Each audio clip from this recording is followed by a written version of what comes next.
What is going on, everyone, and welcome back to Shooting the Shit Uncensored. I am your host, the dad bod god, the bald, the beard, and the fucking beautiful Piers Austin.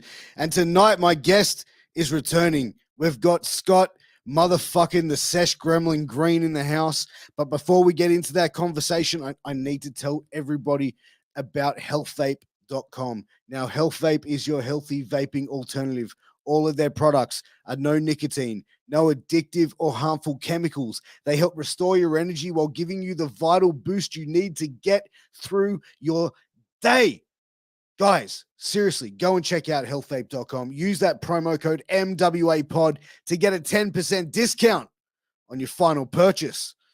Now, wherever you're finding us, I appreciate you for tuning in. If you're tuning in on YouTube, please make sure you like, share, subscribe, hit the bell to stay notified, leave a comment, all that good shit. If you're listening on a podcast platform, please give us a 5-star review.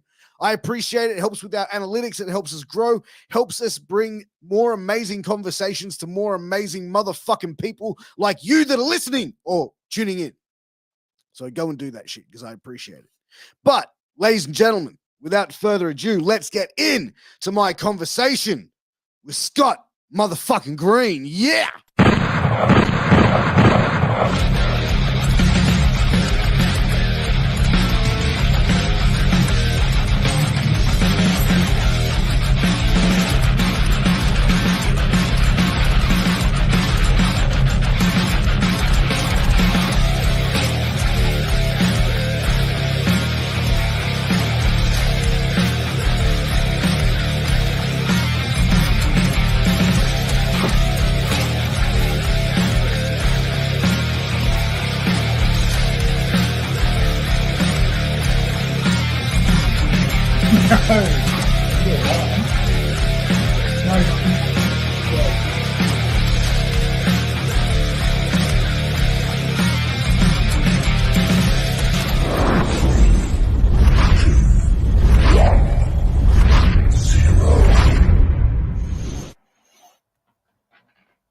Boom.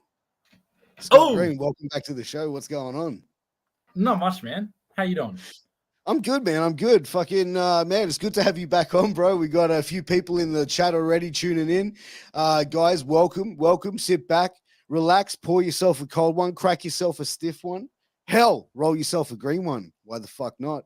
So, man, yeah, cheers, brother. Let's fucking crack on. Cheers, brother. Yeah. Cheers to you, brother. So what's been going on, man? What's been new with you? I've been grinding. Been doing the same old, gyms, training, it's pumping the socials, doing the same old, It's the shit don't change. You just got to keep going. Man, does it ever get like grinding to the point where you just like, fuck, man, I just need a break? Absolutely. And there was a part early on where like I told you last time I was on here, I was like, I quit and I was like done with it. And when I came back, I just kind of like started doing it for fun again. And now it's a thing of like, it doesn't matter if I'm having fun or not anymore. I'm just here doing it, grinding. And it's just what I do when I wake up in the morning now. It's not like there's no negotiating anymore. So like, I don't want to do that. It's not that anymore. It's just, I get up and do it. This is what I do now. But also, you know what, that also instills structure in your life, and that's a good thing. You know what I mean? Because like then that puts in like, okay, you know what, I get up, I do this. You know what I mean? Like this is the structure of my day, whether it's like work, uni, training, etc. Like, you know what I mean? You have a percentage of like a day that you can spend on doing something, right? And if you have it structured, you're going to be able to maximize the most out of your day. Exactly. And like me now, it's like when I'm going to the gym and stuff, like my whole day is structured around the food that I eat, which is so fucked up. But like I need to make sure I'm getting calories in because I'm a naturally skinny boy. And if I don't eat, I will stay skinny, but I need to be putting on some weight, making sure I look like a professional wrestler. And so when that comes into it, plus the gym, plus everything else I do, my days are pretty structured and disciplined. And that's why I live a boring life now. What's the diet look like, man? The diet is 3,000 calories, about 250 grams of protein. It's like a 335 grams of carbs, under 100 grams of fat a day is my goal. Some days I don't hit it, which is fine. Some days I go over it, which is also fine. All in all, like I keep it pretty consistent and make sure it's these ones right here, the beers that get me done. Because as much as I grind, it's work hard, play hard. I like to go out and still have some fun. Yeah, man. And I think like the thing is like with dieting and stuff, like people don't actually understand how much calories like you can actually eat in a day. Like 3,000 is like a lot of calories, right? Like I did the same diet years ago when I was doing MMA, and it was like I was eating every 2 hours, and I was eating like 100 grams of a protein, 50 grams of carbs, and veggies. You know what I mean? And I was having like 7 of those meals a day, and I was way under 3,000 calories. I was probably hitting like 1,500. Yeah, it's all what you put into it. Like I think I eat 5 meals a day, but like one of my meals is like I think like 1,300 calories is my shake that I have every day, and it's like That's 2 grams of protein, oats, peanut butter, banana, fucking milk. Sometimes I put ice cream in there if I'm really behind on calories. But yeah, it's like but it's cool like when you go to like training and stuff, and you go to the like I go to the Hoos, and like you listen to everybody else and what they're eating and how their diet is, and you pick up things from them, and you pick up workout regimes from them and stuff and like that. And like everyone's like pretty know-how around this biz and knows what they're doing. I've been calling 2023 the land of the giants in Australian professional wrestling. Watch this space. There'll be some motherfuckers that blow up in 2023 because there's a lot of grinding happening right now. Yeah. Who do you think's going to blow up in 2023? Carter Deems and Jimmy Townsend. Yeah. Those guys are going to just fucking, they're going to be super heavyweights, I'm telling you. Dude, like Carter's promos of late have been like, fuck, like, damn, that's really, really good. Yep. And he is like a big influence on me and how I cut promos and like how I build even matches and everything, because obviously he has a very personal hand in my development and training and stuff. And he's always sending me, like, I'll send him every promo, every match, and he'll always be giving me mass amount of feedback, even though he's like the busiest man alive.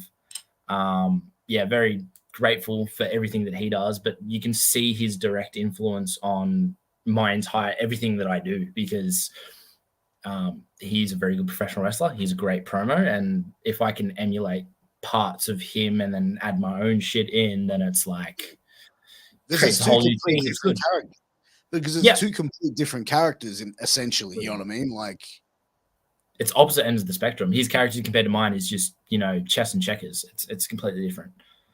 Yeah. Yeah. As you said, completely different games. But like, for yourself, like, did you, like, when I speak to a lot of people, one of the things that come up is like where they struggle was the promo area, or like that was like when they're learning to do promos and stuff like that. And some people go, hey, I'm not even all the way comfortable with it now. How did you feel like, starting to do promos and because like once you sort of start having a few matches and you start getting implemented into storylines, promos are kind of like essential part of the business to, develop, storylines and, and tell a narrative essentially. Yeah. Like promos, I never, like I struggled with, but like not as much as I struggled with wrestling, to be honest. Like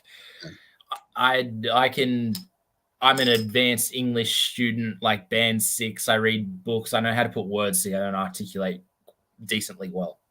Yeah. So promos and telling stories through promo is not a thing that like I've really, really struggled with, as I've seen other people really, really struggle with. There's some people that get in front of a camera and they're shaking and doing these ones. Like they don't really know how to react or anything like that. But I think the Scott Green character is something that really helps with it, because I know that character. I know how that works. I know how that person should speak. And like having a good gimmick or a character really helped me early on do promos and even matches and stuff like that. Like, and then plus having Carter and like Rig as well, the Chief. Great promo. He knows what he's doing. He knows how to tell a story. And So just all those influences plus the character, plus I'm not really that shy in front of a camera, you know. Yeah, all that together has made it pretty simple for me to kind of get into promos. Why do you think like other people struggle with it? Do you like what is it? Do you think it's like taking them out and like playing a character is something like so foreign to them? Like, what do you think it is that make people sort of like nervous about it, or have a lack of confidence around it? I think it's like personality types, right? Like if you're a naturally shy person, everyone says like your gimmick should be you turned up to 11. Well, if you turned up to 11 is still boring, then you're going to struggle with a fucking promo, But I'm from like a out west country town where all there is to do is talk about things and tell stories and all that. So, it's where you grow up. It's your personality type. If you're extroverted or introverted, all those things. And again, like character. If you turned up to 11 is really fun, then great. But if you turned up to 11 is still fucking boring as shit, then you're gonna be a shit promo. That's just how it is. Go out and like get a life, get some experience, learn who you are and who your character could be. But even then, like I think when you look at some of the like big names of like wrestling past, right? Like take Jeff Hardy for example. Not really a great promo, amazing in ring, but like promo, like you know what I mean. But he's a guy who's been like a main eventer and held multiple world titles and been in that top spot. Yeah, he's also one of those guys that as soon as he walks out, you love him. So I don't know how he's done that. To be honest, you've just poked holes in what I just said. I don't mean to poke holes in it. No, but there are some people that like Darby Allin, Jeff Hardy, Rey Mysterio. Those three that I just named aren't the best promo in the world, but as soon as they go out, they're the most charismatic, definitely. So I actually heard Rey Mysterio say that like he was told when he got his first run as like world champion in WWE that they told him he needed to work on promos. And he was like, no, because like in Mexico, they don't do promos really. You know what I mean? Like all of the stuff is no, they don't. They tell all the story in the ring. Like that's it. Like there's not a lot of promos. They don't do that. They don't have them talking a lot. So that's where he was like, he came from that and grew up from that.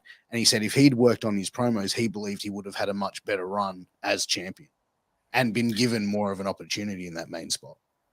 Yeah, that's interesting. I suppose. I mean, to be fair, when you're Rey Mysterio, Adam Poker has nailed it because he's the smallest guy in the ring, always. Yeah.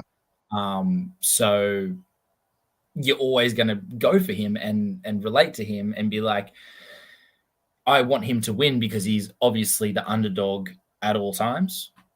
Yeah. So he's a bit, but like the promos, no promos in Mexico. That's interesting. I didn't even make sense. They don't do a lot of promos. Maybe. Yeah. Like, it was something along that. Like they either don't do it or they don't like, that's why like, even like they tell the story with wearing the mask and stuff, they lose a lot of the facials as well. You know what I mean? So yeah.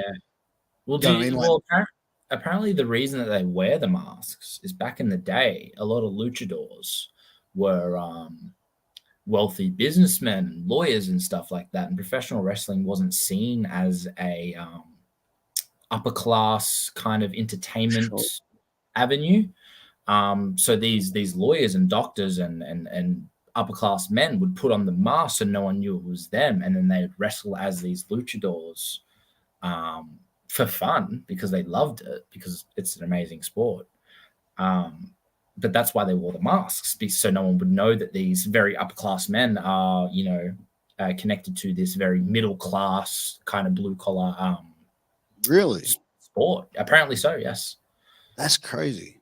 That's crazy. Right? I could definitely see that being the reason, man. Like it's, I think in 2022, if that was the reason, like I think everyone would be like outed because of like everyone's got tattoos now.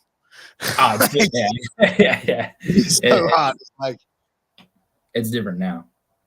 Oh, 100%. But like, I definitely think that, I think promos in wrestling though have always been something that have been a level of entertainment though, like that really draws a lot of people in because I think like you could have the best in-ring action and that'll draw in a certain crowd, but then you have the person who can, like, you know what I mean, like a main event talent who can come out, cut a promo live or like wherever and draw that crowd in, or draw someone in who might not be a wrestling fan and be like, hey, I want to tune in and see this guy kick this guy's ass or see this guy get his head kicked in. You know what I mean? Like that, to draw that emotion out of people, really. Yeah, I think promos are almost a lost art in the biz. Like, you look back in the 80s and stuff, it's like, what were they doing? They were doing like chops, punches, scoop slams, hip toss, go to the finish. That's leg drops. But the promos, though, Ric Flair, this is the greatest moment in my life, and like Stone Cold and The Rock. The Rock might be the best promo of all time. He's ridiculously good. What were they doing in the ring? Not a whole lot. Telling a good story, nothing like over the moon. Their promos was where they like put everything over, put their character over, made it very, very entertaining, or made the crowd or the people very like, I hate you or I love you. And then that's what makes the match seem more important, or like gives the match a story, which I think is now kind of lost a little bit in like the PWG 2016 days, where it was just get in there and do crazy shit to make the crowd pop. Yeah. I think as well, like, with a certain level of it, like with doing like a promo as well, I think now people are probably more weary of what they're like can and can't say, but also like the wrestling style as well, like how it's changed over the years. Like if you look at now, like when you see like a heel come out and it's like someone who can cut a good promo, and if that heel is starting to get cheered or like applauded and they can turn that crowd, or if a good baby face can come out and like there's like a section of that crowd who's just fucking shitting on them and they can turn those fucking people just by saying a couple of words, that to me is like a fucking art, because it's like that is controlling a fucking crowd with your hand and just turning them the way that you want them to. I saw it recently with MJF, man. MJF came back from a work injury or something, whatever it was. He came back, everyone cheered because, oh my God, yes, MJF's back. We like MJF because he's really entertaining. And by the end of the promo, it was same old, same old. They were just booing the shit out of him. They hated him again. And it was, like, I only hope one day I have kind of that much influence and conviction behind what I'm saying to turn an entire crowd whichever way that I want. That's so impressive. But I think as well, you've got to have a level of not give a fuck as well. And I think that like he definitely has that. And I'm not sure if I told you this story about him, but like I spoke to one of my first interviews I did was with a promoter for Combat Zone Wrestling, Maven Bentley. And he told me that like when MJF was coming up, he was wrestling in CZW and he came up to like Maven and said, hey, I've got this idea to get some heat. Maven's like, what's that? And he goes, I want to come out to the ring at the start of the show and I want to shit on the American flag. Actually, shit? Yeah. No, Maven goes, what, you want to come out and like talk shit about the flag? He goes, no, I want to come out to the ring, pull my pants down and squeeze a turd out on the flag. Did that actually happen? No. They were like, no, you will be like, no. Is that illegal in the States? I don't know. And he's like, he goes, but he was like so committed to wanting to do it. He's like, just come on, like, fuck. Like, he goes, think of the heat. And like, but I think that there's a level of heat. Like if you do something like that, like in America, in a certain area in America, you're probably not going to get out of that town alive. Yeah, but it sounds like he's one of those guys that will just kind of do anything to get himself to the next level. Then if he's going to go out, pull his pants down and shit on the American flag, he's probably one of those guys that will just kind of do anything for heat. But hey, it's worked for him. He's like one of the top heels in the entire industry at this point, in my money at least. Why do you think he is the top heel? He might be one of the best promos. Like every time he cuts a promo, like I'm not like a big wrestling watcher, but I will go out of my way to watch an MJF promo to see how he structures it, see how he delivers it, how he does all that. Also, he never breaks character. He does podcasts, interviews, charity events. I heard that he charges at meet and greets $500 to meet him. Wow, that's commitment to the character. You're throwing potential money away. I'm sure there's like 1 or 2 or 3 people that will pay that money to meet him. But you wouldn't at the end of the day make as much money if you were to do it for $100 or $50 because you'd have way more people coming up to you. So he's throwing potential money away to stick to his gimmick and character to be that arsehole and be that heel, which is like a level of commitment that is not seen today anymore. Like no one does kind of that anymore. I'd be interesting to see what his contract is because I think the whole like because I've like I don't watch AEW like at all, but the whole like out of contract in 24 and all this shit. And I'm just War like, of 24. That's a work. Yeah, the whole like the whole thing was, but I love how like some of these like AEW like diehards would just like soon as this started happening, they were just like going, "Oh my god, like MJF," and I'm like, the whole thing is a work. You don't, we have a disgruntled employee. Yeah, sure, pal. Here's a microphone. Go out there, say whatever you want on our national fucking television with fucking massive sponsors. Drop F. Sure, call the fucking owner a mark. Yeah, bro. Go fucking up. You know what I mean? Like, of course that was planned, bro. Like, come on. Yep. Like, no company would put themselves in a situation. No one who would be that dumb would put someone like that in a situation like that in a shoot situation. Yeah, no, I'm still 80% convinced this whole stuff with CM Punk is a work. I said that from the get-go. I said like I wouldn't be surprised, but you know what I mean? If he comes back, it was a work and I was always right.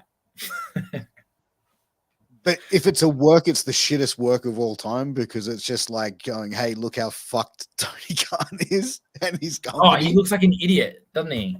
Like, yeah, like I really don't get it, man. Like, but I think with a lot of it, you know, they have so much potential, like with what they've got on their roster, but they just don't do anything with them. And that's my kind of problem with them now too, because they have a lot of my favorite guys of all time on there, and they're doing fuck all with them. But I actually like, I'm so off wrestling now. You know what killed wrestling for me? What's that? The fucking fan base. I tell you who gets professional wrestling, tell you who really gets it, comes to a show and gets it. Non-wrestling fans. Yeah. I did a lucha I was at a lucha show, which lucha shows, if you don't know, are like largely non-wrestling fans who come to have a drink, and it's a bit more of a party vibe, and no one really, there's no storylines or anything like that. It's just like wrestling and music and mariachi bands and such.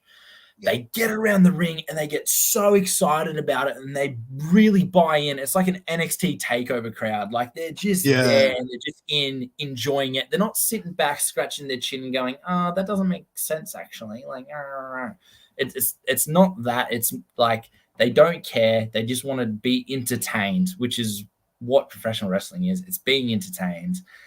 And it, like, the fan base of professional wrestling pisses me off so much now that I don't even watch wrestling anymore.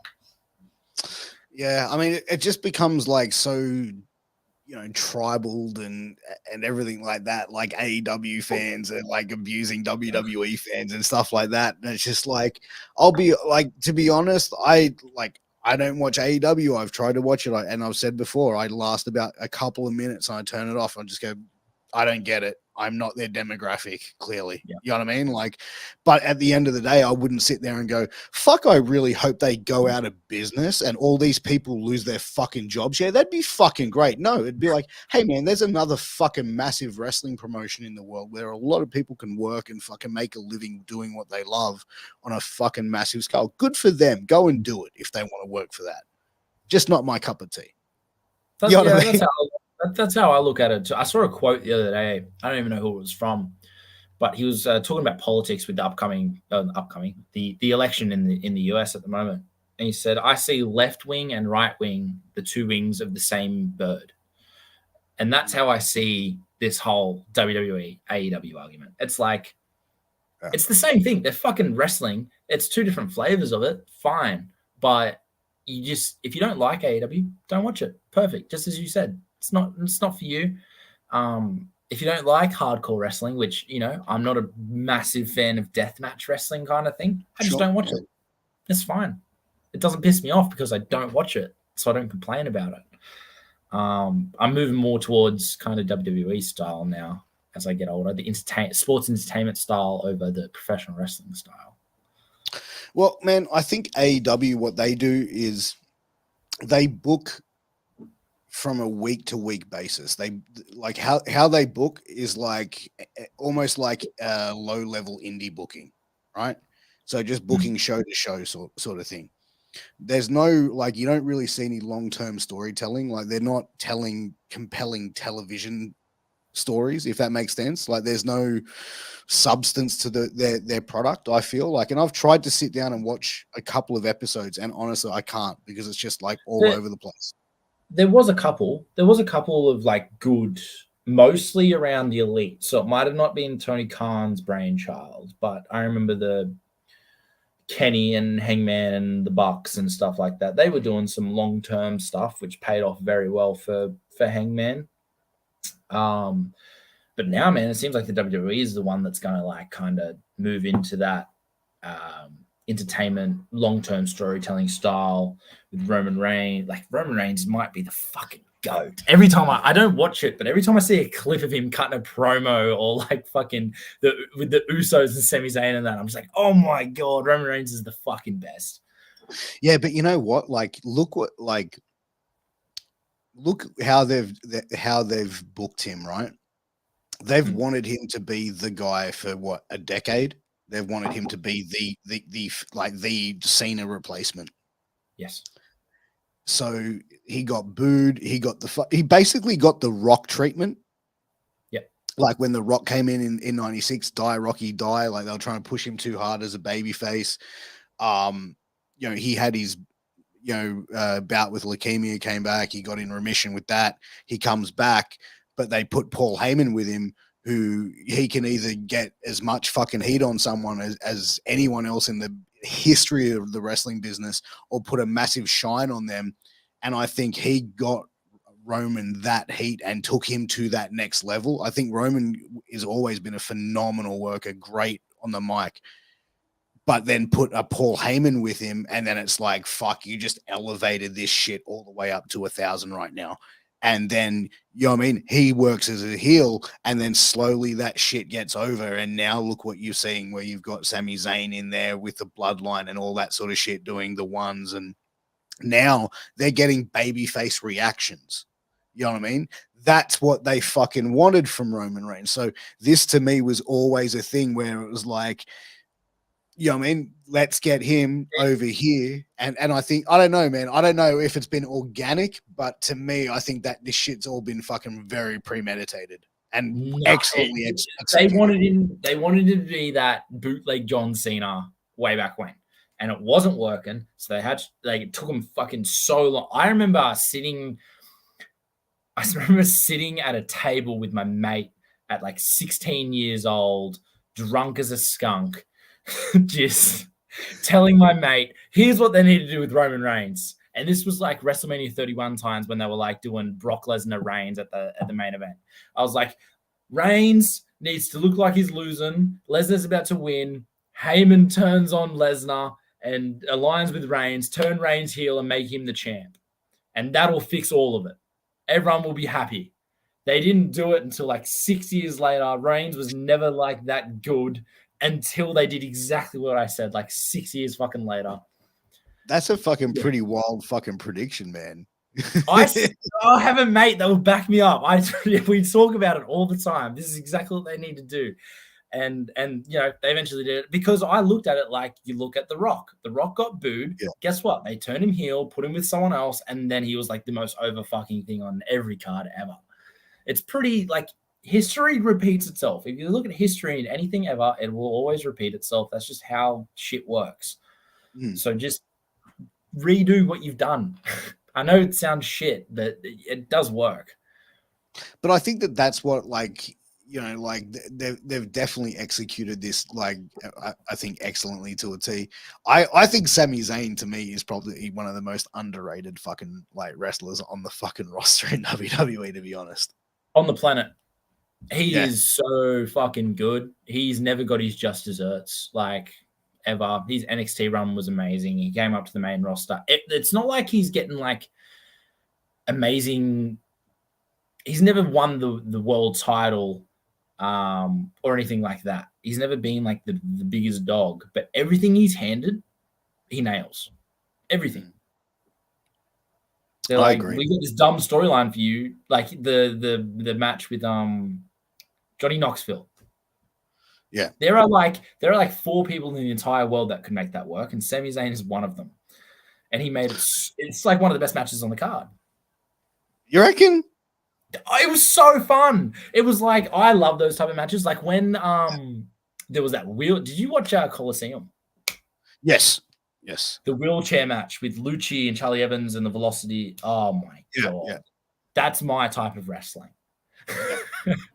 That is so like that's the thing. Like, I can get into that sort of shit as well. Like, I enjoy that as well. Whereas, like, I know, like, a lot of, like, wrestling purists, like, God damn it, like, that shit is fuck. You know what I mean? Like, but yes. Like, at the end of the day, like, fuck, man, it's wrestling, man. Just fuck, have fun with it. You know what I mean? Like, all right, cool. Like, you know what I mean? This isn't 1975 in Memphis. You know what I mean? Like, this is like a different era, and I think, like, that sort of, like, match is kind of cool to see on cards, because it's kind of like, all right, it adds a bit of humor to it. You know what I'm saying? It's never going to be the main event, and that is totally fine, because the main event, I think, was Robbie and Jess Joy. Jess? Yeah. Which is like, that's a main event. Yeah. But to add a bit of fun to the card and build it up, you need breaks between that, like you need breaks. And, like, Charlie Evans, right? She's a wrestling purist. She kind of is, right? Very 100%. Technical, sound striker, bit of a deathmatch wrestler. But you put her in a comedy match, and that's the most you'll ever see her pop ever. She's backstage just doing these ones, and she has a brilliant mind for it. And underratedly, so do the Velocities. The Velocities love a comedy match or a comedy spot.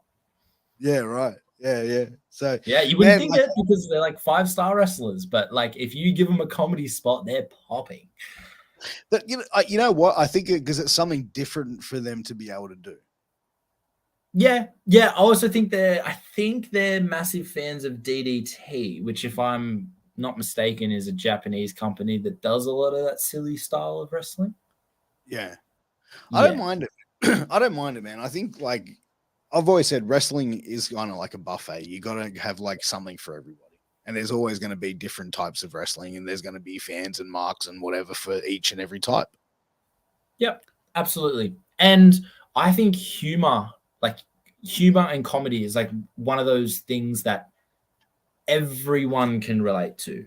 If you do an intense strike off, there's very few people that are kind of, like, relating or buying into that. If you do, a dramatic ending to a match and people can't relate to it, then whatever. But everyone laughs. Everyone can have a laugh. So if you do something funny, everyone will laugh. So everyone can already be on board with that straight away, which is why I think comedy wrestling works so well when you're good at it, which I'm not. But, man, when it's bad, right? Oh, yeah. I've had some bad ones. I've had some stuff that, like, all day I have this spot in my head, this comedy spot. And, like, I'm like, this is going to be so funny. And then I do it, and there's just fucking crickets. Oh, man. Like, I'm just waiting for a time for, like, someone to, like, drop an F-bomb on a microphone at an all-ages show. Like, fucking Adam Hoffman. Adam I will call this motherfucker out. We're at, like, a pre-show sit down and talk, like a meeting. And he goes, absolutely no swearing on this show. Right. Yeah. And then later, so the show starts, he has his match, he's fired up, he's ready to go. And he's doing a promo on the Velocities to set up a tag match. And he's saying, fuck this and bitch that. But he's giving us this like rundown of no swearing. And then he gets out there, he's like, fucking bitch motherfucker. Damn. Yeah. Damn. Fuck. Yeah. That, What was his reaction when he came back? Like, what was he saying? Was he like, oh, fuck? I actually didn't speak to him about it. It was just something we all laugh about. I might clip this and send it to him. Do it. I'll clip that story and put it out on social. Yeah, fuck it. I just say, don't kill me, Hoff. It was his idea. But I call him Ant. Why do you call him that? Because he can lift 10 times his body weight. Really? He's 5 nothing, I don't know how much he weighs, probably, he's not like, he doesn't look like the biggest guy, but he's so strong. Yeah, man, dude, he's been wrestling for a long time, man. He'd have that fucking 18 insane strength, dude. You know what I mean? And he just knows how to position himself. With wrestling, you kind of learn your body and body control and how to lift shit, essentially. Yeah. And you're doing it for 18 years, you really learn how to lift shit. Yeah. And you know certain angles and stuff to go into to sort of get the best thing that's going to protect your back and your spine when you're lifting and stuff like that. And knowing and that comes with the gym. That comes with the gym too. I'm noticing lately that I'm focusing a lot more on mind muscle connection, and I'm looking at a lot less YouTube videos on how to do stuff and a lot more just getting in the gym and trying different movements and seeing which one is feels the best. You can just get a feeling for it eventually of what is getting the best kind of pump and stretch out of my muscles. For sure, man. I feel like I've got to get back into the gym. I've lost 15 kilos this year and I have no idea how, because I've had the worst year training in my fucking life and the worst diet. And it's just what the fuck? So I know I need to get back into training properly. I'm just at the stage now. It's when I get home from work or I've finished doing a podcast or whatever, I'm just fuck, I just want to go to bed. I just want to sleep now. I'm old. Fuck. Yeah. I'm young. I still got that young boy energy. I'm 21 years old. So I'm still 3 hours sleep, get up, go to the gym, no problem. Forget about it. Go out and drink all night. I'll be up, no hangover. Sweet. I'm 40, bro. Fuck you. I could be your dad.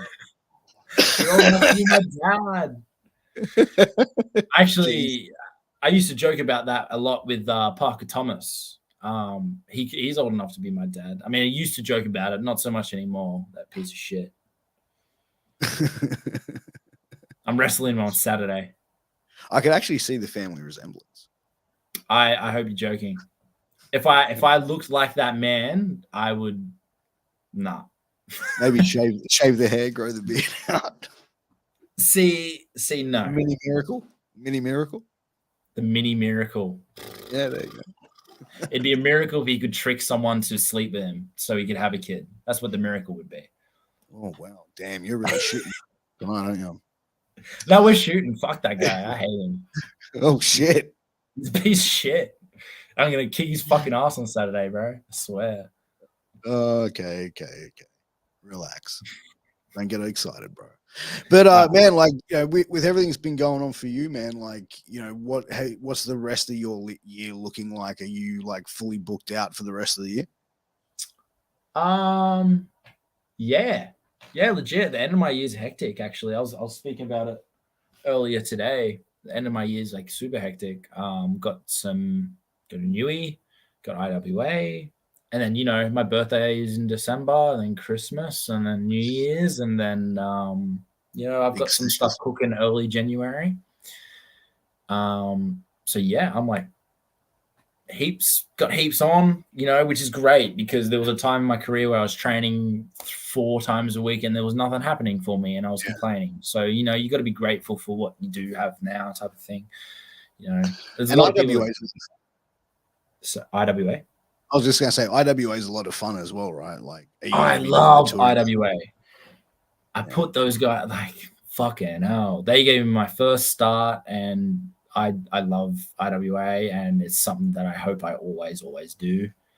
It's always a good group of guys. I like the structure and management there. I like how they run things. And I go to IWA and it's always a massive passion booster for me. Yeah.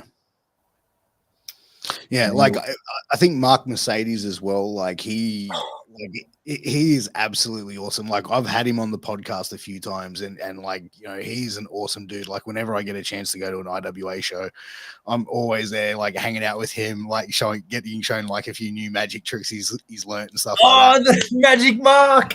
Magic Mark, bro. Hey man, Mark's my dude, bro. He's a mate. He's a good brother, man. Seriously. So you know, and IWA been around strong, man, for 20 plus years, bro. So that's like showing, you know, yeah. not around. Unfortunately, I haven't had much to do with Mark. I've had a few conversations, few magic tricks, but I haven't been able to get down and sit down with him and you know, have a drink or something like that with him, you know.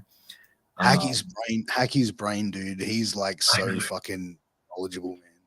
Absolutely. He's so fucking yeah, I need to. I think he I think he is fond of me. I think he got a good vibe from me when we first kind of interacted and stuff.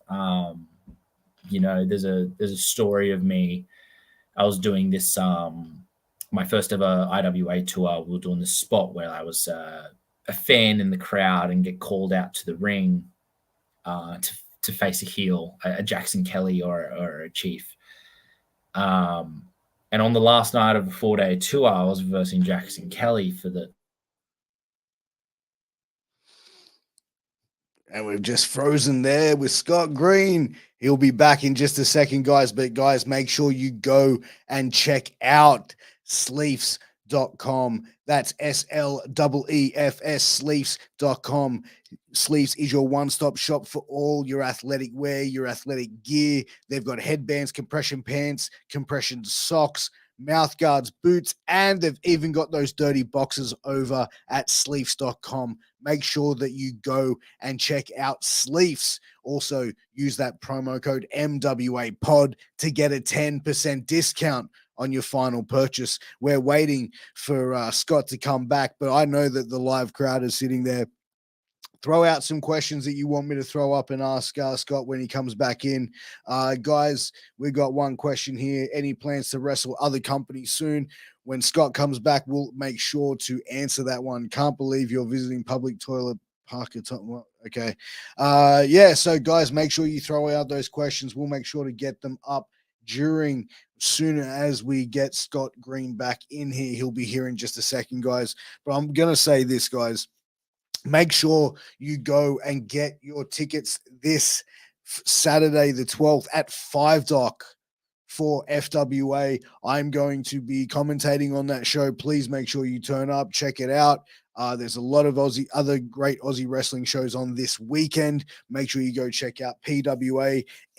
Also, New Japan Pro Wrestling. Check out what's going on interstate with MCW. I'm not sure if they've got a show on or RCW, but make sure you get out and start supporting them all, please, guys. But we will see Mr. Scott Green very, very soon. He's just coming back in. But, guys, also just wanted to say, make sure you go and check out healthape.com. Use that promo code MWAPOD to get a 10% discount on your final purchase. Please go and vape responsibly. But let's get back into it with Scott Green. Welcome back. Sorry, my internet cut out. Did you fill in that whole thing with a plug? Yeah, man. You're a vet. Call an audible. You're a vet in this biz, bro. You know what, bro? You know what, when you've done live podcasting for so long, man, I've had so many things like that happen where it's now it's second nature. I had DJ Hyde on, who was the promoter for Combat Zone the owner of Combat Zone Wrestling. Is that CZ and he had Dub? Is that one? CZ Dub, yeah. And he had sketchy internet and he was just in and out of it. And every time he was out, I was just doing another plug and doing all that shit. And then at the end of the interview, when we finished up, he's like, bro, I want to get you in to be my commentator. I go, bro, you're going to fly in an Australian to New Jersey to do commentary. That's a bit fucking much, man. Yes, no. You can stream the show from your place there, right? We'll have a camera set up and you can do the commentary. And I'm just like, Yeah, I don't know about that, man. Okay, let's talk numbers. And he's like, "Oh, you'd want to get paid for it." And I'm like, "Yeah, dude. You want to get paid, brother? Well, you're selling the content, motherfucker. So yes, I want to get." CZ That's Dub how. probably makes bank too. Huh? CZ Dub probably makes bank. You reckon? It's now? I actually don't know what they're doing now. At one point, they were blowing up though. In 2003. Was it that early? Yeah, it was like 99 they started. 2003 they blew up and they sold out. Mox got his start there, right? Yeah, Mox got his start there. IWA Mid South. Drake Younger got his start there. Like heaps of guys went through there as well, like Seth Rollins, I believe. Corey. Rollins? Yeah, Seth Rollins went through there. What's the commentator? Corey something? Graves. Corey Graves, yeah, he wrestled there. Graves. Yeah. It's like indies, man. Like, you know what I mean? Like they've all gone through, and you know what I mean? Like it'd be like over there, it's like if you go like back in the day, Ring of Honor, CZW, 3PW, IWA. Yeah. Yeah, like that would be like you working Newey Pro, PWA, IWA, MCW, Deathmatch down. You know what I mean? Like it's just like working those sort of promotions and feds. But it's interesting because like when I speak to international talent, they like that have wrestled in like these premium deathmatch tournaments and stuff, and it's like, you know, when this promoter fucked up, you know, like it fucked up this opportunity for these people from like the UK, Australia to come over and take part in this, where it's like, to me, I've wrestled in this federation, but for these people to fly over and wrestle in this tournament is like making it to WrestleMania for them. You know what I mean? Yeah. Like, but for me, it's just another booking, and that's the way he sees. Like, that's how I look at, like, I remember like Robbie and Moretti went over to like PWG Bowler, and like, you know, I don't know how it was perceived over there, but I bet you there were some people like, oh, these fucking Australians, what the fuck? Like, what are they doing? And then Robbie had a banger, Moretti had a fucking banger. I think like Paris was over there too, and he like had a banger with him. Like, yeah, to like people over there, it might look like that there's an opportunity being taken away. But little do they know, Mick Moretti and Robbie Eagles are like two of the best fucking wrestlers in the world, and they're going to show up. And to them, it was a massive, massive opportunity. 100%. So yeah, it's here or there, you know, it's perspective. Yeah, I definitely think it is, man. But you know what I mean? Like that's why the international talent was saying, he's like, that's why it's so important that, you know what I mean? Like he was saying like these guys to lose that opportunity. He's like, man, my heart goes out to him. He goes, because it's like, I'd hate for that to be ripped away from me. But like you said, it was like, he goes, if I look at it from hindsight, it's just another booking. But for them, it's like a major opportunity that's just like fallen through the wayside. You know what I mean? Yeah. Yeah. But absolutely. like as far as, you know, like, you know, yourself and, you know, like going into wrestling and, you know, going in for next year, what are you wanting to get out of 2023 for yourself? PWA debut. Straight up. Straight up, get me at PWA. I need to do that. It's like, you look at PWA, it is all happening there, isn't it? They're doing it like fucking hell, bro. It's the elite talent in this country. And interstate booking, hopefully MC Dub, you know, Melbourne. I'd love to go down there. Adelaide. I want to, yeah, I'm such an awkward position, I think, at the moment, where it's like, I'm not really anyone in the scene, you know? Yeah. There's not many people calling my name, which is like 2023 is going to be the year where I want motherfuckers to call my name, you know? I want people to know about me. I want people to be talking about me. I want to be a PWA and MC Dub, RC Dub, Rampage. I want to go over to EP Dub. And I want people to start talking about Scott Green, because I'm, you know, I am still young and new in this biz, and I'm still green as baby shit, but I need people to start talking about me, bro. Otherwise, what am I doing all this for, you know? Let me ask you this: what are you gonna do to get people talking about you, bro? Like, what are Oh, you? I'm gonna run a Like, fucking muck. but what exactly are you planning on doing, bro, to get this attention, man? Because you know what I mean. Like, to stand out, there is a lot of great talent in this country. Like, for you, like, absolutely, dude. I've seen your work. I think it's great. I think it's phenomenal. I think you're a great dude. What are you gonna do to stand out from the pack? I'm gonna cut great promos. I'm gonna have great matches. Man, the Scott Green character, its development of where it's going is gonna be so entertaining. Yeah. I'm gonna pump the merch. I actually have some little things coming up that is gonna be really good for me, and I can't really speak on it yet, but there's some good merch slash fundraising things going on that I'm gonna be doing next year. Basically, I'm just gonna work as hard as the next guy. I'm gonna pick the hardest worker in the room as work harder than them. And I'm not gonna stop until motherfuckers see me stealing the show. Thanks, Adam Poker. Poker. And he's asking to hook a brother up with some brownies. Come to the next show, bro. I got you. Damn, I'm gonna have to come down to Newey Pro for a show. You're handing out brownies and shit. Saturday, November 12th. Come see me kick PT's ass. I'm actually booked, man, this Saturday. You booked? I'm booked too. Yeah, you're booked, so I'm booked. Hey, man, at least we both got bookings, bro. How good it is.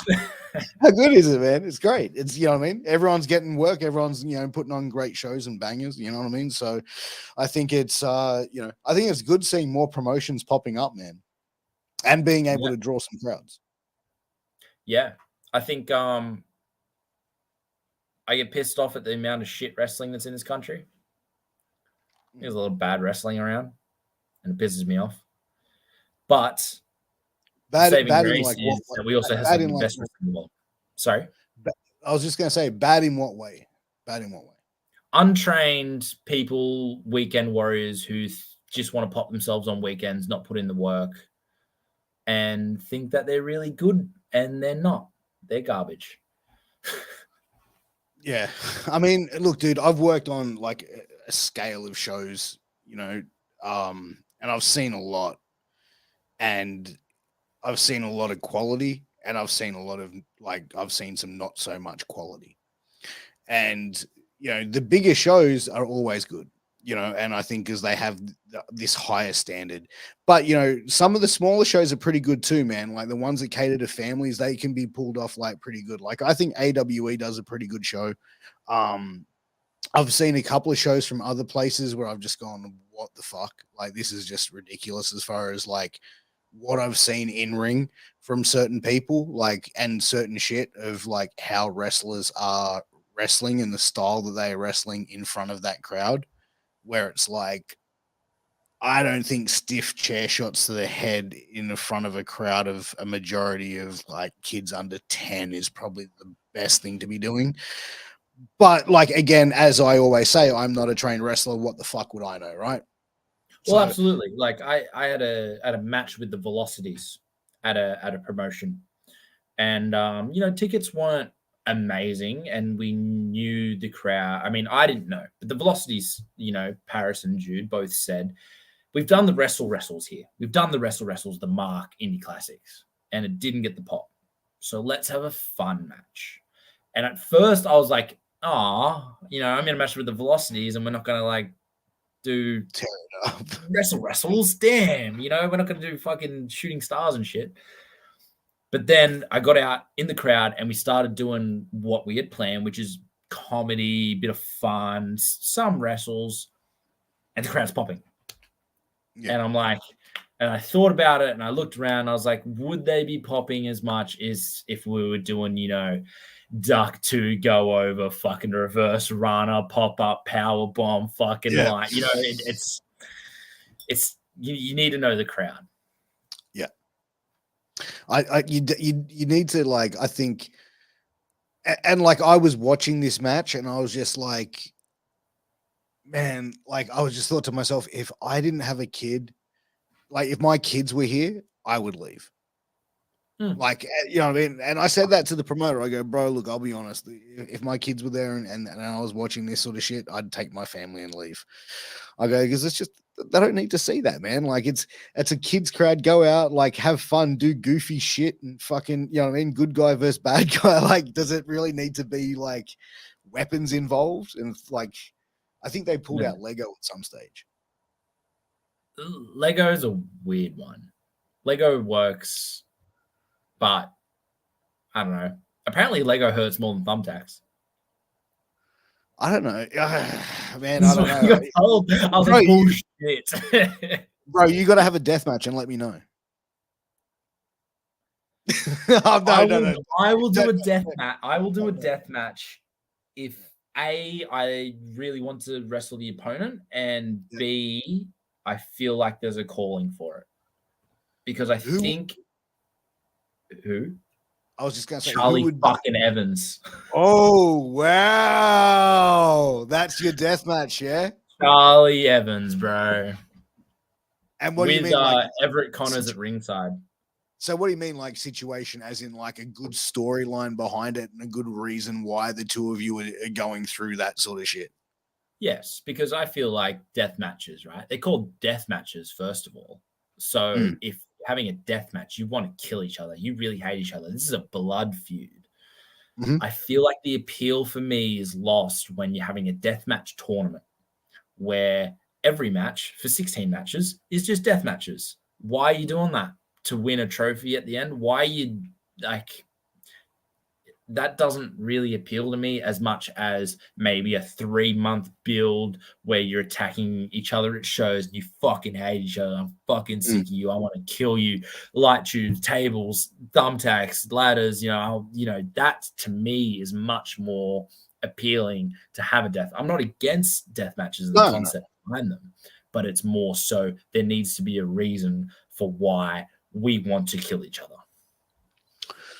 And I think I said this on a podcast before. I think Impact did it the best with Tessa Blanchard versus Sami Callihan when they did like the built up the intergender like match, or the like those two wrestling each other on like Impact Wrestling, which they made a massive deal out of.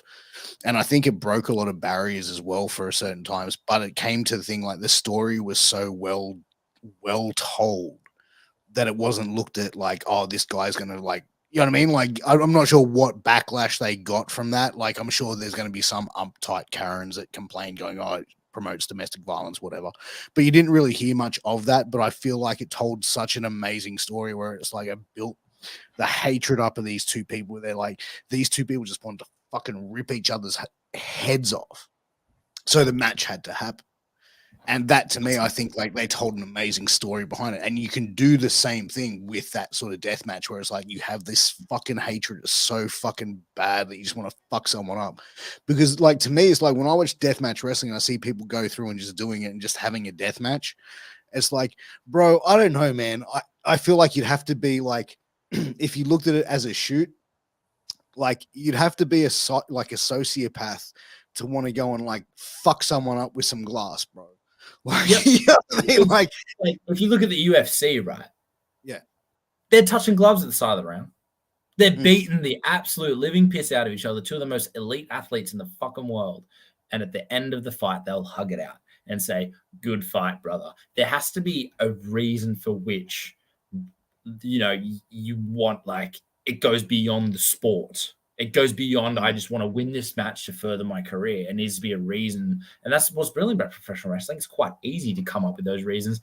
Like, if I would have a match with Charlie Evans, it could be like, I'm in love with your boyfriend, so I want your boyfriend. And then we have a blood feud over Connors because he's a beautiful human being. That is every fight over here, the winner gets Connors. That's the most epic storyline ever. Somebody book it. If you do that at Newey Pro, please tell Hoffman I will do commentary for free for that whole show. if I can call that match, please, bro. I'm going to clip the early one about Hoffman. I'm going to clip that and send it directly to Charlie. I'll post on Twitter and say, so your boyfriend's mine now. Sorry. Wow. But no, man, I think that it definitely makes a lot of sense. But like, I, I don't know, man. Like, so like deathmatch wrestling for you isn't really like obviously something that you're gonna go out of your way to do unless it comes up in a proper situation where it's gonna be a good payoff, not just like monetary payoff, but like a good payoff, like from a storyline wise, but also to elevate you as a performer. Correct. Like I'll just like I actively want to do thumbtacks. I want to jump into Why? some thumbtacks Why? because all my favorite wrestlers have done it. And the pop. You know, wrestlers are a bit sick in the head. They'll do anything to get the crowd up.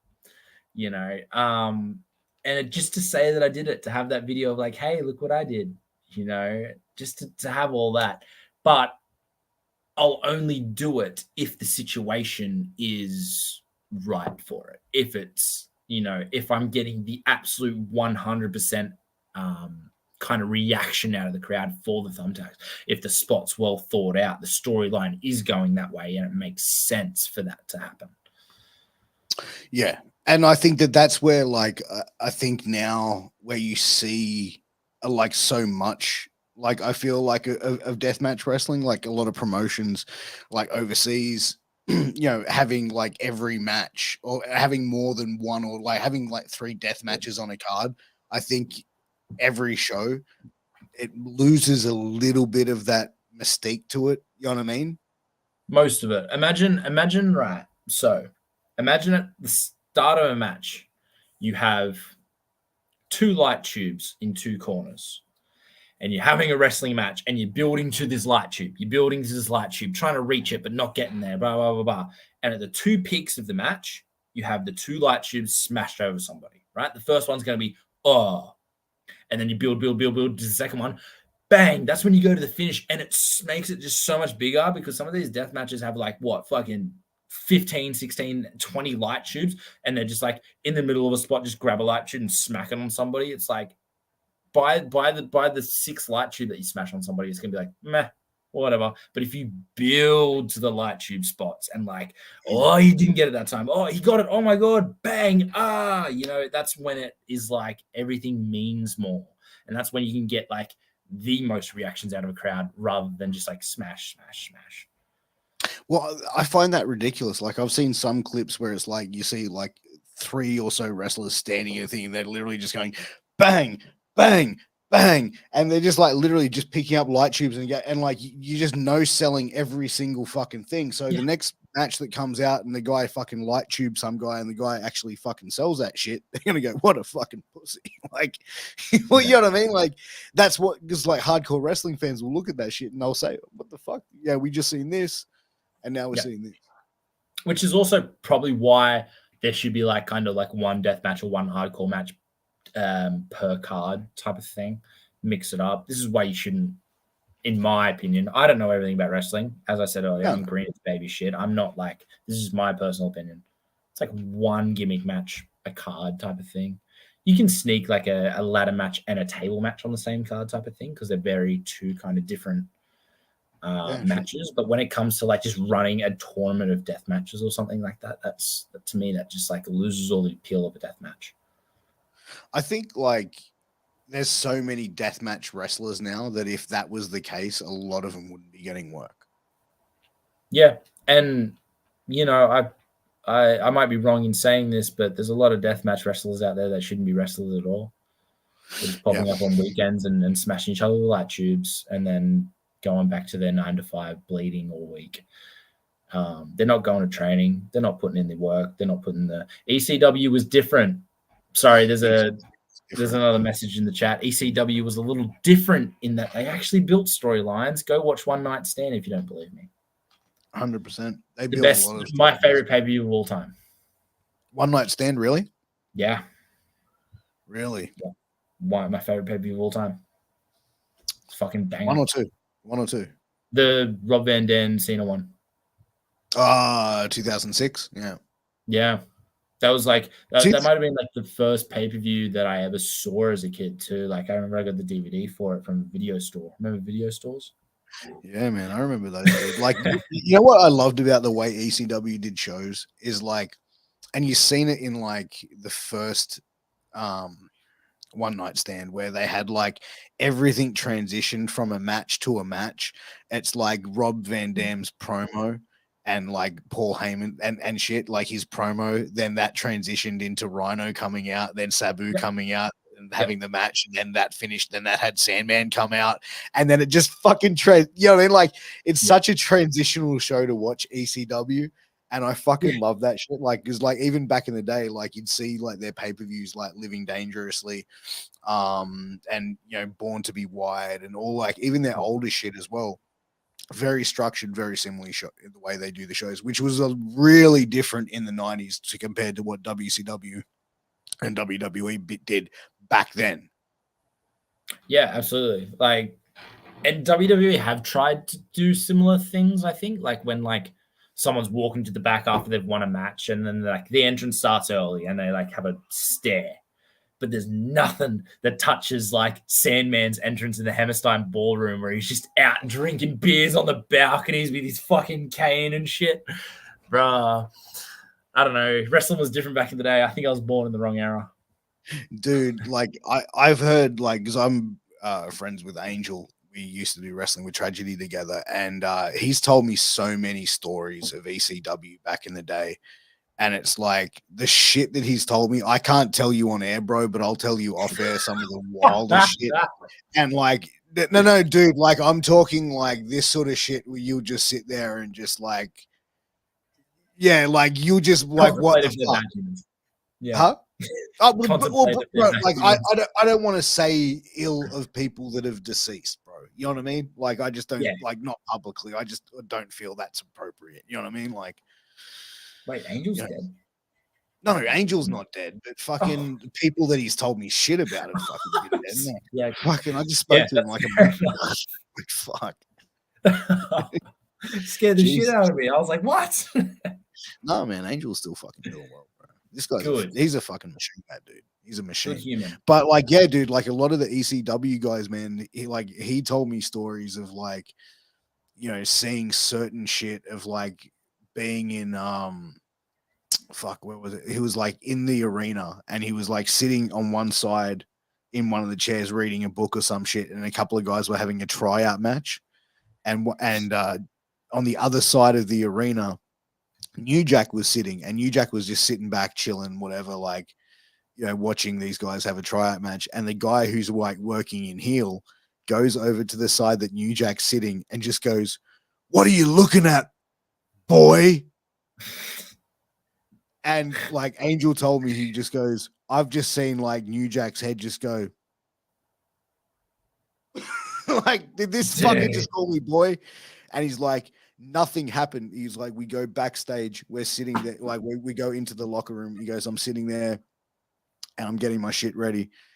And this guy comes in, sits next to me like he's just fucking gonna get signed and be the next fucking ECW world champ. You know, he comes in there, oh fuck yeah, I just killed that, bro, and like walks into our fucking locker room, right? And then New Jack is sitting on the opposite side of the locker room. He's just sitting there and he just like walks up to him. He goes, "Hey, can I ask you a question, bro?" And the guy goes, "Yeah, man, what's up?" He goes, "What did you mean by boy?" And he goes, "Well, boom." And New Jack just fucking flattens his ass out, bro. Like, this guy doesn't get a word in. He starts kicking the shit out of him. And he goes, next thing you know, like a couple of other guys come running in, like Sandman and someone else, and they start kicking the shit out of this guy as well. And I'm like, dude, what did you do? And he goes, I stood up and started kicking the shit out of that motherfucker and threw him out of the locker room.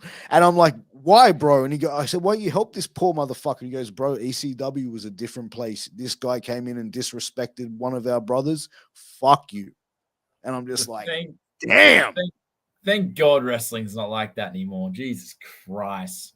Could you imagine going into a locker room and dealing with like someone like a fucking like, and like, you know what I mean? I don't want to say bad of the dead, but someone like a New Jack who was like so temperamental. Yeah. Well, I know for a fact that I like unwittingly disrespected people when I first came in. Yeah. But that's like, because you didn't understand the game and how it worked, right?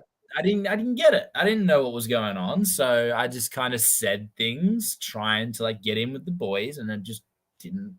That's I look back on it, and I'm like, oh, that was the wrong thing to say. Hindsight's 2020. So, What do you mean, like, but just I trying didn't to get use I like didn't get a insider shit kicked out of me terms? for it.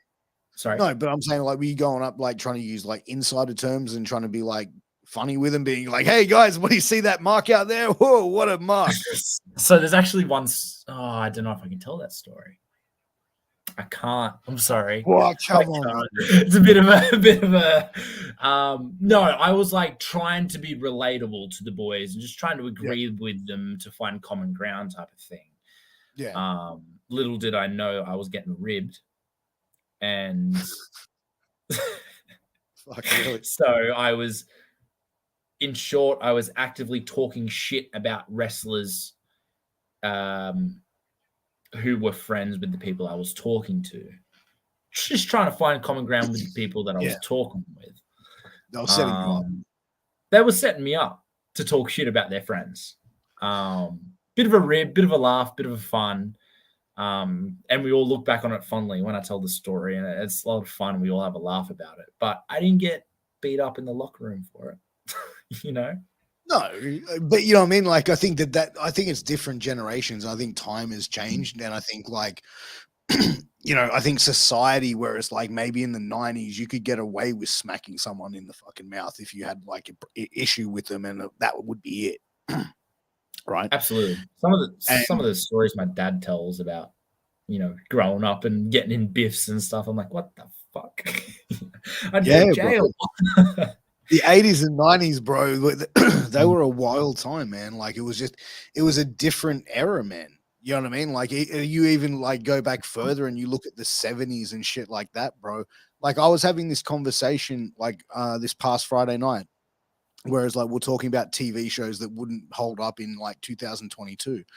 And I said like Kingswood Country, which is well before your time. It was like made in the 70s and 80s. And this guy like is based on this like 50, 60-year-old grumpy old man. He's got like a son-in-law who's ethnic, and he calls him like all these racial slurs. Like, it's like full on. But back then it was socially acceptable, but like that would last like 5 seconds in 2022 before someone would go, fuck no, get this off the air. Yeah, that's like have you seen How I Met Your Mother? Yeah, I used to love that show. There's some shit in that show that does not fly these days, and that was only made in like lots of misogyny. And that was in the 2000s. Like, that wasn't that long ago. The thing that pisses me off about all that kind of stuff is people who like try to cancel people who said these things 40 years ago. And it's like, you got to understand that it's, yes, sketch and bad what they said, but it was a different time. Like, the influence was different. The perspective was different. You can't be upset at, people who were acting in the 60s for saying misogynistic things, because, the 60s were very misogynistic. 100%. But I think as well, like, as a society, we get quick to cancel people, or we're quick to sort of say, fuck this person, let's blacklist this motherfucker, get them the fuck out, we don't need them here, they don't belong here. Okay, cool. So you're 21, right, Scott? I am. Like 21. Okay. I'm 40, bro. So I've got nearly 20 years on you, right? Respectfully. So I'm going to tell you, bro, when I was 21 and that age coming up, bro, I said all sorts of dumb shit. I offended so many fucking people, bro, in life, because you're young and like, bro, you're going to say dumb shit at it. Like you even said before, bro, like how you got ribbed. You know what I mean? Because you're young and you're being your age, and that's what people are. It's like, you need to educate people. It's not just sit there and say to a 22-year-old, hey, man, nah, you said something wrong 5 years ago or 2 years ago, whatever. Nah, you can't be around here. Why not sit there and say, hey, man, listen, what you said was wrong because of this reason. It can make people feel like this, and this. Wouldn't you rather then like get educated, so then this person can go, okay, you know what? Now I understand the power of what I said and how it affected other people. Yeah, that's something otherwise recent. on another end. Yeah, that's something recently that I've kind of woken up to. You know, it's like, you know, I've been like, if someone says something that's very like, I say, no, no, no. I open with a joke and I say, y'all want to say that?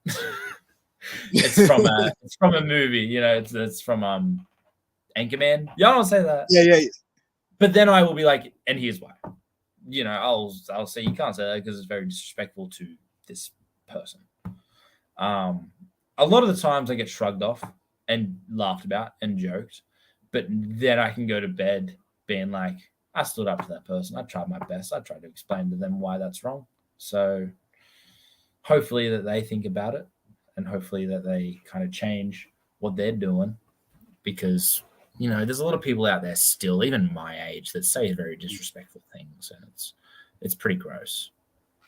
I think it's like it's just, you know, I mean, you just got to be respectful for other people as well, man. I think that some people just take a while to mature and grow up. You know what I mean? Like we talked about like what the 2000, like when I met your mother was like 2005, and that sort of whole angle of of what society was at that time was very misogynistic. It was very like frat boy, like go out, yeah, boobs, yeah, show us your tits, yeah, you know what I mean? Like where that sort of shit is sort of like changed and shifted something completely different. And as a father of a daughter, I am glad for the shift and the change because, and I hope it stays that way until she's, you know, 50 and got grandkids and all that sort of shit. And even then, I hope it stays that way. Yeah, and we see that change in something that we're both very passionate about, professional wrestling, because you know, as we talk about quite often, I know you talk about it a bit. Yeah. You know, there's this kind of gap that is closing with between genders in wrestling. You know, where it's not women's and men's wrestling so much anymore. And I know we spoke about it a bit last time, but you know, it's just wrestling. And like, as I said before, you know, Charlie Evans is one of my dream opponents who I haven't had the grace to step in the ring with yet. And it's like, who you want to wrestle and who you want to see wrestle should not be bound by gender. And you know, and that should go for the rest of everything. You know, misogyny should not be a thing. You know, it's gross and outdated, and thankfully it is outdated and growing out of society. And man, it's so good that in maybe 10 years we'll all be seen as equals and it'll be great. I could be wrong. You know, I think it's like that. There are people out there that are going to be that way. And the thing is, it's like, it's okay to have different views and to have different standpoints. But when your views are to put others down because of race, gender, religion, sex, whatever it may be, like, that's just being a shit human being. Like, you can have whatever fucking ideals or opinions you want, but you don't necessarily have to go and attack other people on stuff of their beliefs on all the people that who they are, essentially. It's ignorance, isn't it? Like just being ignorant of and selfish and egotistical of your own views, and like not allowing room for any other. It's dying on that hill, which is the attitude that I absolutely hate. You know, dying on this hill that, you know, this is what I think and it's not going to change, and nothing you can say is going to change that for me. You know, you need to be open-minded, and as I said earlier, you know, the two wings of the same bird type of thing. 100%, man. I think it's always about like, you know, being understanding, accepting of other people, and treating people the way that you'd want other people to like treat your loved one. Or, you know what I mean? I treat everyone how I would want people to treat my kids, or how I want people to treat my wife, or like, you know what I mean, my sister, or, you know what I mean, my family. I want people to treat them with respect. So I will treat other people with respect, and hopefully in return, that respect is reciprocated. And you know what I mean? Like, that's just the way I am. And the people that can't reciprocate the same respect, I just go, okay, no problem. You're just not that kind of person that I plan to be around. And that's, you know, comes around decisions, bro. Yeah, absolutely. That's like one of the only good things to come from the Bible. You know, treat others how you want to be treated. Don't throw stones in glass houses. You know, if only people followed that and listened to that, the world would be a much better place. But unfortunately, there are some very ignorant, not smart, egotistical people out there, which yeah, man. you can be, but you can change, because I for one was quite an egomaniac kind of person when I was a little younger, and you can change. I know, because I did. Yeah, man. I definitely think you can change. I think it's making way of improvement, but also be willing to go and want to change and to be able to learn from that as well, and to learn from your mistakes. Like, as I said to you before, bro, like, fuck, over the years, bro, like, I have made some huge mistakes, and looking back at them, I can sit there and own up to my shit and go, you know what? Yeah, I was a fucking asshole this time. I did the wrong thing. I said the wrong inappropriate comment here. Okay, cool. I can own up to that shit. But like, when I look back at it, it's like I never went out of my, like, I never hurt anybody. I never physically or emotionally or mentally hurt anybody. I just said inappropriate shit and put my fucking foot in my mouth a few times, which I'm assuming that you've done that as well, bro, a couple of times in your life. Absolutely.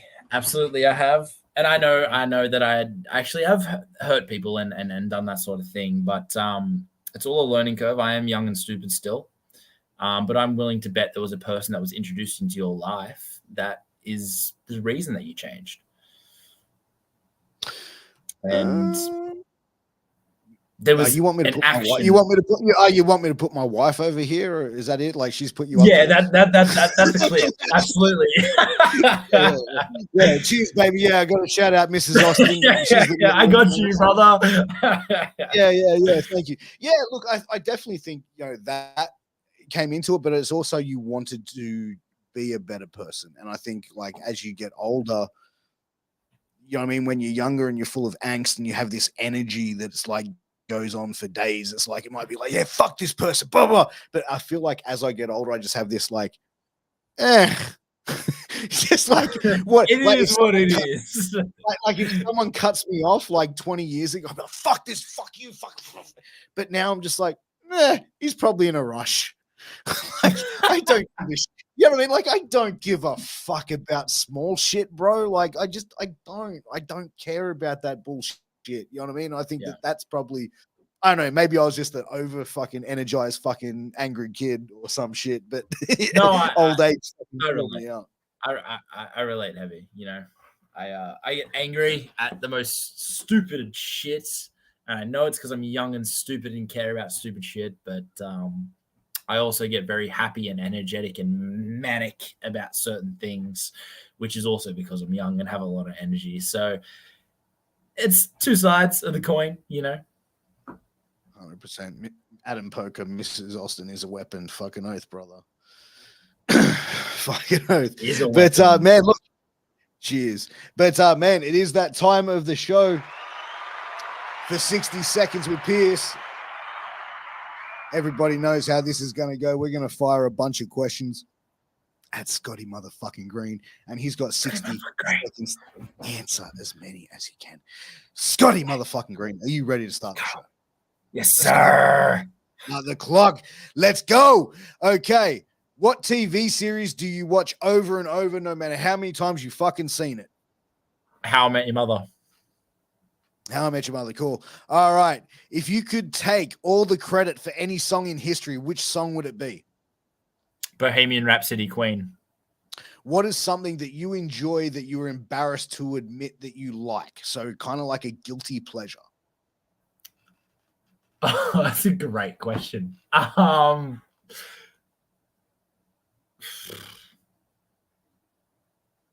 Pretty Little Liars. When you've been sitting back enjoying a couple of bamboo beers, if you know what I mean, what is your go-to snack? Pepperoni pizza, Domino's. What is your favorite movie that you can quote the words, the script to over and over as it plays? The Dark Knight. Okay. What was the shittest gift you ever gave someone?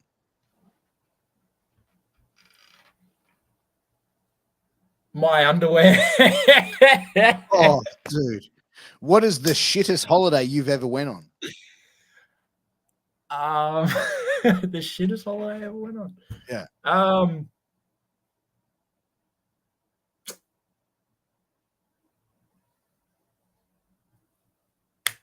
Whenever I go out to parks ever again. And last question. Describe yourself in 3 words. The fucking goat. I would have also accepted high as fuck. Or the Sesh Gremlin. Like, that's also a moniker or whatever. You're still putting that over, bro. Where can everyone find you on socials? And you mentioned some merch, bro. Where can everyone keep an eye on that merch coming out? Scott.green __ on my Insta, Scott Green Pro on the Twitter, wrestler merch / Scott Green to buy my very new Scott Green t-shirt.